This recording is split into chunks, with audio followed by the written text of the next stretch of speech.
नमस्कार दोस्तों, स्वागत है आप सभी का अपने मैथमेटिक्स के चैनल आई मैथ्यू पर। जैसा कि आपको पता है, हम बात कर रहे हैं रिट परीक्षा 2025 में जो 27-28 फरवरी को हुई थी उसके बारे में। उसमें हम 27 फरवरी को जो L2 का पेपर हुआ था उसके मैथमेटिक्स के जो क्वेश्चन है उसके आंसर्स देख रहे हैं पूरी डिटेल में। जैसा कि आपको पता है जो पेपर है वो पेपर क्लासरूम से बाहर नहीं ले जाने दिया गया था। तो जो भी क्वेश्चंस है वो मेमोरी बेस्ड क्वेश्चंस है। ठीक है, अगर कहीं पर कुछ डेटा ऊपर नीचे हो तो उसमें कोई बड़ी बात नहीं हो सकती। ठीक है, चलिए फर्स्ट क्वेश्चन हमारे सामने है। पहला प्रश्न क्या कह रहा है देखिएगा।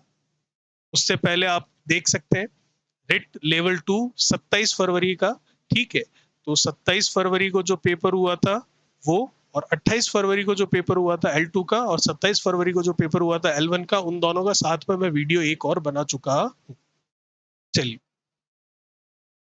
पहला प्रश्न क्या बोल रहा है।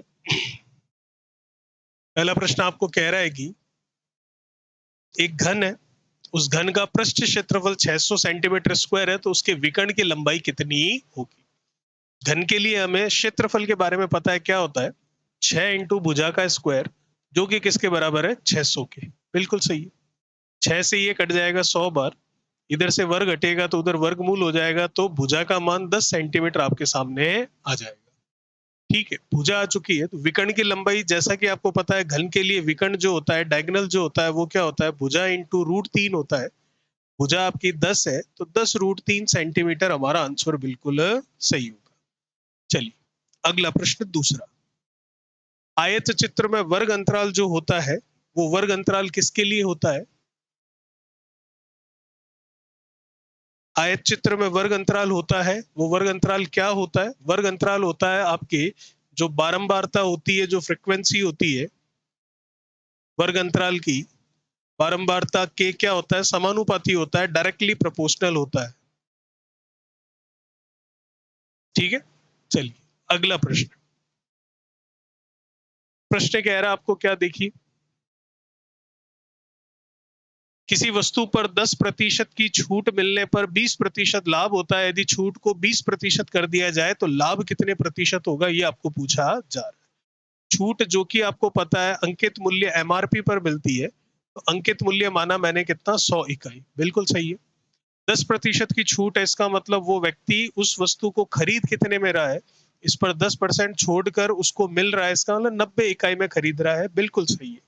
और 20% लाभ होता है, इसका मतलब बेचते समय कितने में बेच रहा है, 20% लाभ पर बेच रहा है, मतलब 90 का 20% कमा रहा है। तो 90 का 20% आप देख सकते हैं 18 होगा, तो 90 में 18 जोड़कर मतलब 108 में बेच रहा है। फिर कह रहा है यदि छूट 20% की होती, इसका अंकित मूल्य तो 100 ही चलाते, 20% की छूट मतलब कितने में खरीदता वो व्यक्ति, 80 में खरीदता, तो फिर कह रहा है लाभ कितने का होता। तो इसका मतलब अब बेच तो 108 में ही रहा है, लेकिन 90 की जगह 80 में ला रहा है, तो कितना कमाकर बेच रहा है, तो ये कमाकर बेच रहा है कितना, 28 कमाकर बेच रहा है। किस पर कमा रहा है भाई, 80 पर कमा रहा है। प्रतिशत के लिए गुणा में क्या आ जाएगा, 100। एक जीरो से एक जीरो कैंसिल हो रहा है, बिल्कुल हो रहा है, कर सकते हैं। 4 से कर लेते हैं कितनी बार, 2 बार। 4 से कर लेते हैं इसको कितनी बार, 7 बार। 2 से ये चला जाएगा 5 बार, 7 का 5 से गुणा कितना, 35% का उसको लाभ हो जाता 20% की जगह। ठीक है भाई, चलिए अगला प्रश्न। अगला प्रश्न आपको क्या कह रहा है देखिए, 3 सेंटीमीटर भुजा वाले समबाहुभुज त्रिभुज का क्षेत्रफल क्या होगा। समबाहुभुज त्रिभुज मतलब ऐसा त्रिभुज जिसकी तीनों भुजाएं आपस में क्या है, बराबर, और हर एक कोण कितने डिग्री का है, 60 डिग्री का। भुजा भी बराबर कितनी है, 3 सेंटीमीटर। बिल्कुल सही है भाई। त्रिभुज का क्षेत्रफल पूछा है तो समबाहुभुज त्रिभुज का क्षेत्रफल होता है √3/4 भुजा का स्क्वायर। √3/4 भुजा कितनी है भाई, 3 है, तो 3 का स्क्वायर कर लूंगा तो कितना हो जाएगा, 9 हो जाएगा। तो 9√3/4, ये हमारा आंसर बिल्कुल सही होगा। चलिए भाई, और इकाई जो है सेंटीमीटर है भुजा, तो इसकी इकाई हो जाएगी सेंटीमीटर स्क्वायर। हिंदी में कहूं तो वर्ग सेंटीमीटर। चलिए भाई, अगला प्रश्न। अगला प्रश्न क्या कह रहा है आपको, देखिए,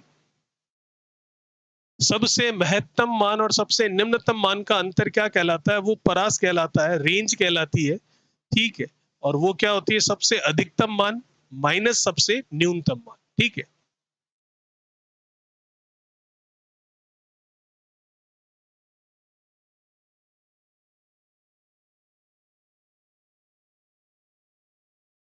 चलिए भाई, यही पूछ रहा आपको। अगला प्रश्न क्या कह रहा है? अगला प्रश्न देखिए, आकृति में x का मान बताना है, इसकी वैल्यू आपको बतानी है। बिल्कुल बता सकते हैं। जैसा कि एक त्रिभुज है, बिल्कुल है भाई, त्रिभुज के तीसरे अंतः कोण का बाहरी कोण पता है, तो हमें पता है इन दोनों का योगफल इस बाहरी कोण के क्या होगा? बराबर। x प्लस वाई बराबर कितना होगा?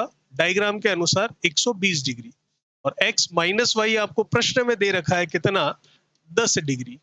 अब आपको x पूछा है, तो हमें पता है कि गणित में दो वेरिएबल का योग और उन्हीं दो वेरिएबल का अंतर हो और पहला वेरिएबल निकालना हो, तो उन दोनों को जोड़कर आधा कर देते हैं।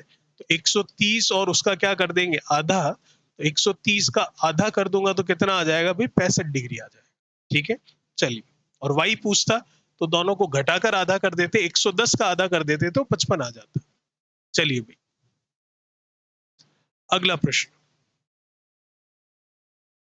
क्या कह रहा है? अगला प्रश्न देखिए, एक समानांतर चतुर्भुज का क्षेत्रफल एक त्रिभुज के बराबर है। यदि चतुर्भुज की ऊंचाई 2 सेंटीमीटर है तो त्रिभुज की ऊंचाई ज्ञात करें जब दोनों एक ही आधार पर हो। दोनों के आधार समान है, विशेष ध्यान रखिएगा। जैसे कि ये कोई समानांतर चतुर्भुज है, बिल्कुल सही है। ठीक है, ये इसका आधार हो गया, बिल्कुल ठीक है। इसी आधार पर एक त्रिभुज बना दिया इस तरीके से। ठीक है भाई, चलिए। तो हमें पता है समानांतर चतुर्भुज का क्षेत्रफल आधार और ऊंचाई को लेकर क्या होता है? आधार इंटू ऊंचाई होता है। समानांतर चतुर्भुज का ये क्षेत्रफल होता है। ठीक है, अब हमें पता है कि किसी त्रिभुज का क्षेत्रफल हीरोज वाले फॉर्मूले से भी निकलता है, अगर तीनों भुजाएं पता हो तो।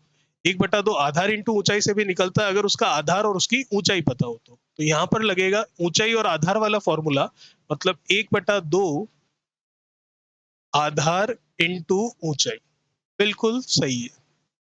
दोनों का आधार एक समान है क्योंकि एक ही आधार पर बन रहे, तो इसका मतलब इस आधार से ये आधार तो कैंसिल हो जाएगा। बिल्कुल ठीक है। अब हमें दे रखा है चतुर्भुज की ऊंचाई कितनी? 2 सेंटीमीटर, इसका मान 2 सेंटीमीटर दे रखा है और त्रिभुज की ऊंचाई हमको पूछी है। आराम से निकाल सकते हैं, 2 इधर आ जाएगा तो 4 हो जाएगा। तो त्रिभुज की ऊंचाई जो है, हाइट जो है, वो 4 सेंटीमीटर हमारे सामने आ जाएगी। चलिए, अगला प्रश्न प्रायिकता का प्रश्न है। क्या कह रहा है देखिए, पीई और पीई डॉट ये लिखा हुआ है, ठीक है। तो इसका मतलब होता है प्रायिकता होना और प्रायिकता नहीं होना, ये दोनों मिलाकर क्या होता है? एक ही होता है। ठीक है, कि प्रायिक किसी चीज का होना और ना होना मिलाकर टोटल कितना होता है? एक, क्योंकि हमें पता है प्रायिकता का मान एक से ज्यादा कभी होता नहीं। अगला प्रश्न क्या कह रहा है देखिए, दो बेलन के आयतन जो है, वो बेलन के आयतन समान है और उनकी त्रिज्याओं का अनुपात ज्ञात करना है यदि उनकी ऊंचाइयों का अनुपात 1:3 हो। ठीक है भाई, किसी भी बेलन का आयतन क्या होता है? बेलन का आयतन होता है pi r square into h. R1 H1 पहले वाले बेलन के लिए, दूसरे वाले बेलन का pi r square into h. R2 H2 दूसरे वाले बेलन के लिए। ठीक है, आयतन बराबर है, ये लीजिए बराबर कर लेते हैं और पाई से पाई भी काट लेते हैं।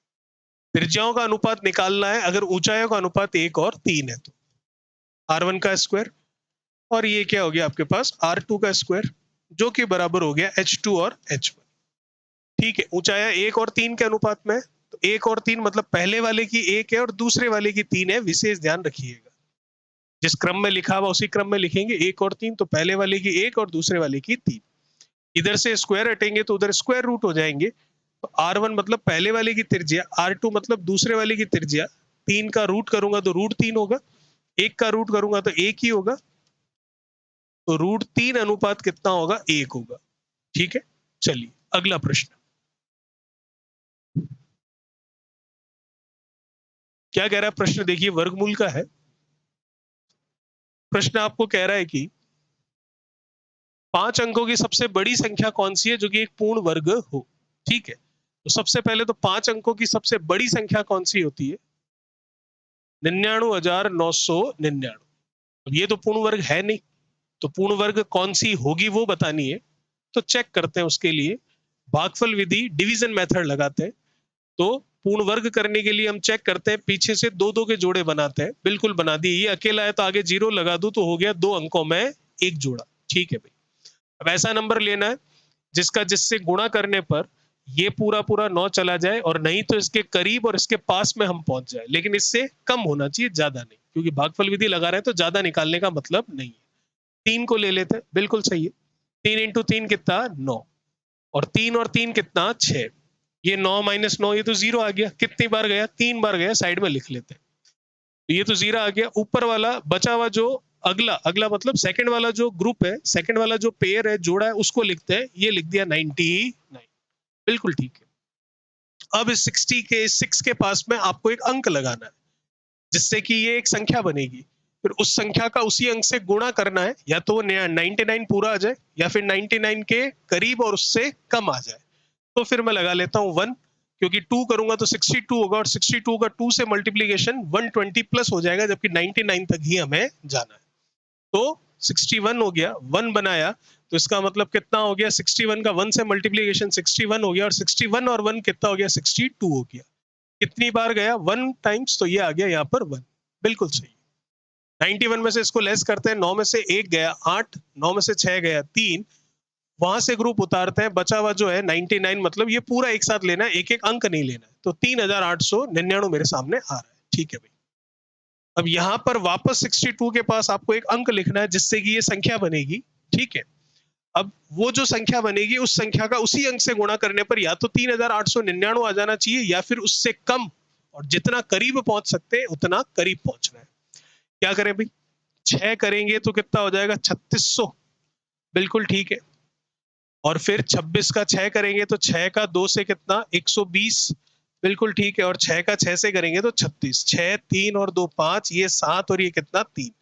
3756 आता हुआ नजर आ रहा है। ठीक है, तो सही रहेगा ये। ठीक है, क्योंकि 7 करेंगे तो ज्यादा हो जाएगा, 42 हो जाएगा, 6 ही सही है। ठीक है भाई, ये लीजिए 6 कर देते हैं, इसका मतलब 6 बार गया। और कितना आ रहा है? 3756 गुणा करने पर। ये 6 से गुणा करेंगे इसका, बिल्कुल सही है। चलिए, अब इसका गुणा हो गया। अब यहाँ अंतर लिखते हैं। 9 में से 6 गया 3, बिल्कुल सही है। 9 में से 5 जाएगा, 9 में से 5 जाएगा तो कितना? 4। 8 में से 7 जाएगा 1, आगे ये जाएगा नहीं। इसको जोड़कर लिखना है, तो 626 और 6 को जोड़ लेते हैं तो 632 हो जाएगा। अब भाग जाएगा नहीं, अब पॉइंट में आना शुरू हो जाएगा। इसका मतलब ये जो 143 बच रहा है शेष, इस 5 अंकों की सबसे बड़ी संख्या में ये नहीं बचना चाहिए था। अगर ये नहीं बचता तो ये पूर्ण वर्ग संख्या हो जाती। तो बच रहा है तो वो माइनस कर दीजिए। पूर्ण वर्ग संख्या कौन सी है पता चल जाएगी। तो 5 अंकों की सबसे बड़ी संख्या में से आप जो शेषफल बच रहा है उसको घटा देंगे, तो आपकी 5 अंकों की सबसे बड़ी संख्या पूर्ण वर्ग वाली निकल कर आ जाएगी। 9 में से 3 गया 6, 9 में से 4 गया 5, 9 में से 1 गया 8, और आगे वाले 9 यूं के यूं। 99,856, मतलब सी ऑप्शन आपका बिल्कुल सही होगा। चलिए भाई, अगला प्रश्न, इसको हल करना है, बिल्कुल कर सकते हैं, कोई बड़ी बात नहीं है। देखिएगा, 2 की घात 0 मतलब 1 होगा। 2 की घात -1 नीचे जाएगी तो प्लस की हो जाएगी। 2 की घात -2 नीचे जाएगी तो प्लस की हो जाएगी। ये 1, ये 1/2, ये 1/4। एलसीएम कितना आ रहा है भाई? 4 आ रहा है। 4 का 1 से गुणा, 4 बिल्कुल सही है। 2 से 4 2 बार, 2 का 1 से गुणा, बिल्कुल सही है। 4 से 4 एक बार, 1 का 1 से गुणा, बिल्कुल सही है। 4 2 6 और 1 7/4। ये हमारा उत्तर बिल्कुल सही होगा। चलिए, अगला प्रश्न क्या, देखिए। सेकंड को 1 घंटे का कितना दशमलव भाग है, पॉइंट में आपको बताना है। तो सेकंड मतलब 1 सेकंड है ना। 1 घंटा मतलब कितने मिनट? 60 मिनट। और 60 मिनट मतलब सेकंड कितने? 60 सेकंड। बिल्कुल सही है। 1 बटा कितना हो गया? ये 3600। ठीक है भाई, डबल जीरो को तो भूल जाइए, 1 में 36 का भाग दे दीजिए, जो कि जाता नहीं है, तो पॉइंट लगा लेता हूं। पॉइंट लगाऊंगा तो 10 होगा, फिर भी नहीं जाएगा तो 0 लगा लेता हूं, ताकि वो 10 का 100 हो जाए। बिल्कुल सही है। 36 का 3 गुना करूंगा 108 होगा, तो 2 बार कर लेते हैं, तो 2 बार में ये हो जाएगा 72, 72 हो जाएगा। बिल्कुल ठीक है। फिर 100 है, बिल्कुल है। 72 हो चुका है तो कितना हो जाएगा? 8 करोगे और 20 करोगे तो कितना हो जाएगा आपके पास? 28, तो फिर 280 हो जाएगा। ठीक है भाई। अब 280 हो जाएगा तो अब कितनी बार करोगे? 36 का अगर 280 है तो 10 बार में तो ज्यादा हो जाएगा। 7 बार में देखें तो 210, बिल्कुल सही है। और 7 बार में देखें तो 42, बिल्कुल ठीक है। 2 5 और ये कितना? 252 मेरे सामने आया। अब इसमें अगर मैं और करूं 36, तो 200 जो 72 आया था उससे ज्यादा हो जाएगा, बिल्कुल सही है भाई, 7 बार सही रहेगा। फिर अगर देखें तो 252 है और इधर कितना आ रखा आपके पास, 272 आ रखा, ठीक है, तो 272 आ रखा है, 52 है, 20 है, तो फिर से 200 होगा, तो फिर से 7 बार जाएगा, तो ये 7 बार जाता रहेगा, तो मैं 7 बार लिख सकता हूं आता रहेगा। और नीचे ये 00 जो है वो पड़ा है क्योंकि मैंने एक में 3600 का नहीं, एक में 36 का भाग दिया था, ठीक है। अब ये 00 है तो पॉइंट इधर और शिफ्ट हो जाएगा, तो 2 अंक और आएंगे, तो 2 अंक मन से लगाने हैं तो 0 लगा लेते हैं, और ये वाली चीज अब जो संख्या है वापस यूं की यूं लिख लेते हैं। 7 कई बार आ रहा है तो 7 पर बार लगा लेते हैं, तो ये मेरा आंसर बिल्कुल सही हो जाएगा। चलिए अगला प्रश्न क्या कह रहा है, देखिए, किसी वर्ग की भुजा को 20% बढ़ा दिया जाए तो क्षेत्रफल पर क्या प्रभाव पड़ेगा। वर्ग का क्षेत्रफल होता है भुजा का स्क्वायर, मतलब ए का स्क्वायर, तो ए स्क्वायर मतलब 2 बार आएगी, 20% बढ़ा रहा हूं तो 2 बार बढ़ा लेते हैं, 120 और 120, ऊपर 2 बार लिखा तो नीचे 100 एक बार आता है, 12 का 12 से गुणा 144 कहलाता है, तो 144% जो आया वो मेरा आंसर है नहीं। 100 से ज्यादा कितना है, 44%, तो 44% की उसकी क्षेत्रफल में क्या हो जाएगी, वृद्धि हो जाएगी पहले की तुलना में। अगला प्रश्न क्या कह रहा है, अगला प्रश्न देखिए, कितने समय में किसी धन के ब्याज में 5% वार्षिक दर से 40% की वृद्धि हो जाएगी। जैसे कि मूलधन कितना था भाई, मूलधन हमारे पास 100 रुपए था, कुछ भी मान सकते हैं, जितना भी मानोगे उसका 40% बढ़ाना पड़ेगा, तो सबसे आसान है प्रतिशत के लिए 100 मानना। 40% की उस धन में वृद्धि हो जाएगी, इसका मतलब मिश्र धन कितना हो जाएगा, 140 हो जाएगा, क्योंकि 100 का 40% 40 होगा, तो इसका मतलब ब्याज कितना होगा, 40 होगा। 1000 मानता तो उसके अनुसार आता, 20 मानता तो उसके अनुसार आता, 80 मानता तो उसके अनुसार आता, लेकिन 100 सबसे आसान है तो उसके अनुसार 140 और 40 आया है। आंसर पर कोई फर्क नहीं पड़ेगा, आंसर सब में सेम आएगा। ब्याज कितना है मेरा, 40 इकाई, बराबर क्या होता है मूलधन जो कि 100 इकाई हमने माना है, कुछ और भी मान सकते थे, इंटू समय वो हमें निकालना है, इंटू दर जो कि हमको 5% दे रखी है, और बट्टा में कितना है भाई 100। इस 100 से ये 100 गया, बिल्कुल गया, 5 इस 40 को काट देगा 8 बार, तो समय आ जाएगा आपके पास 8 वर्ष का। चलिए भाई अगला प्रश्न क्या कह रहा है, अगला प्रश्न देखिए, किसी कोण के संपूरक और पूरक कोण का अनुपात 5:2 है, ठीक है। संपूरक कोण मतलब दो कोणों का योगफल 180, पूरक मतलब दो कोणों का योगफल 90 डिग्री, तो कोई कोण थीटा माना तो उसका संपूरक क्या होगा, 180 माइनस थीटा, बिल्कुल सही है। किसी कोण को थीटा माना तो उसका पूरक क्या होगा, 90 माइनस थीटा, बिल्कुल सही है। तो इन दोनों का अनुपात, ये लीजिए अनुपात दे रखा है 5:2, वो कोण निकालना है, थीटा का मान आपको निकालना है, बिल्कुल निकाल सकते हैं। वज्र गुणा कर देते हैं, यहाँ पर कर दीजिए, 180 का डबल कर लूंगा 360, माइनस कितना 2 थीटा, 90 का 5 से कितना 450, और ये कितना 5 थीटा, 5 थीटा इधर आएगा, प्लस का होगा तो 5 थीटा माइनस 2 थीटा 3 थीटा हो जाएगा, बिल्कुल सही है। 450 में से 360 कम कर दूंगा तो 40 इधर और 50 उधर मिलेगा, तो 90 मिल जाएगा आपको। ये चला गया कितना 30 डिग्री, बिल्कुल सही है। वो कौन आपको जो पूछा था वो कौन निकल कर आ गया कितना 30 डिग्री, ठीक है, यही पूछा था आपको, तो 30 डिग्री हमारा आंसर बिल्कुल सही है। चलिए आगे चलते हैं।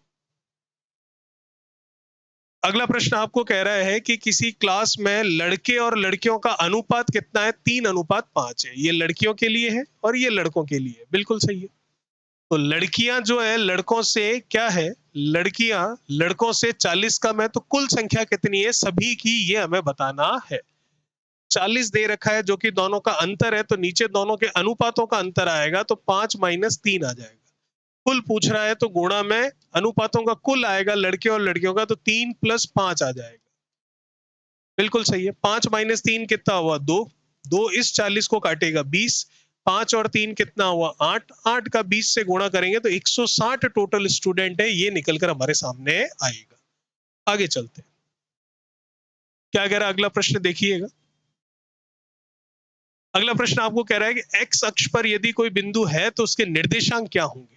देखिएगा, आपको पता है ये होता है क्या, आपका मूल बिंदु जो जिसके निर्देशांक 0,0 होते हैं और जिसको 0 से रिप्रेजेंट करते हैं। पहला जो निर्देशांक होता है वो एक्स अक्ष का होता है, और दूसरा जो होता है वाई अक्ष का होता है। ये होता है प्रथम चतुर्थांश, ये होता है द्वितीय चतुर्थांश, ये होता है तृतीय चतुर्थांश थर्ड क्वाड्रेंट, ये होता है चतुर्थ चतुर्थांश फोर्थ क्वाड्रेंट। यहाँ पर कोई होता है तो x और y दोनों धनात्मक होते हैं, यहाँ पर कोई होता है तो x माइनस होता है, y क्या होता है, धनात्मक होता है। यहाँ अगर कोई होता है तो आपके x भी ऋणात्मक और y भी ऋणात्मक होता है। यहाँ कोई होता है तो x धनात्मक और y ऋणात्मक होता है।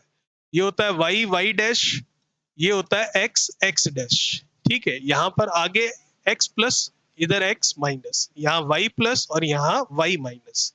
ठीक है, नीचे की तरफ इस चतुर्थांश की बात कर रहा हूँ, क्वाड्रेंट की बात कर रहा हूँ। पर्टिकुलर अगर मैं इस पूरे x अक्ष पर चलूं तो y का मान हमेशा 0 होगा।